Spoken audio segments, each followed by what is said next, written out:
I got a chance to listen to Alf. I saw you drop a recent single, Alf. Yeah, Alf. Yeah, people don't know about Alf, man. Man, I people feel don't like, know about Alf. That show used to go hard. and that's a little before my time, but I don't know where I came from. I like it. I like that. He's a little funny dude, a He is a funny little witty. dude. He is witty, man. He tell you, it's like you tell somebody where to get off, pretty much.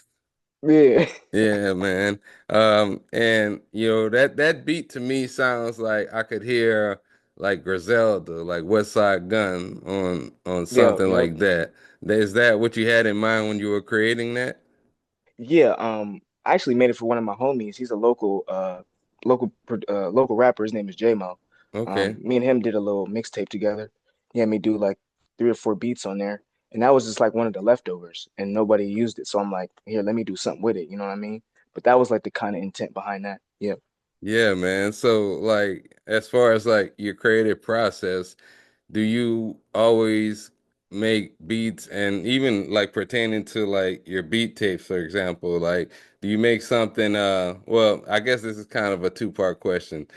Separately, like when you're making beats for artists, do you kind of already have that concept in mind, or do you like maybe just make based off of, whatever type of mood you're in, and then later on you look back and say, hey, I think this might fit this artist or that artist. How does your creative process work? Usually, back when I first started, I kind of used to always go in like that with like a concept in mind. I'm gonna make it for this artist, or I'm gonna make it sound like this. But recently, I kind of just been going off of how I feel. Yeah. Because I feel like if I go into it expecting something, then it kind of like limits the process a little bit, if that makes sense. Yeah, yeah, I think so as well. Like, I mean, it kind of depends on what type of beat I'm making. Like, if I make it just something from the ground up, I might dabble in, going through some presets in a whatever plugin that I'm using or whatever DAW that I'm using. And then on the other side of that, if I'm sampling something, I may just a good thing that I do is sometimes I put on a playlist and I might find a song or a sample within that playlist and I just kind of vibe with that. And then of course Yeah, occasional digging as well, still like to visit local record shops and see what I could find there as well. Because sometimes I may not come across that stuff on Apple Music or Spotify. So I like to create a lot of different ways.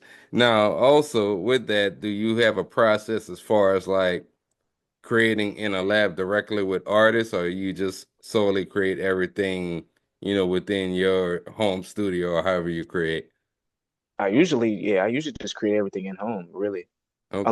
Unless like one of the homies or somebody come to me and be like, let's come together and we'll work in the same space. I normally just do everything on my own, honestly.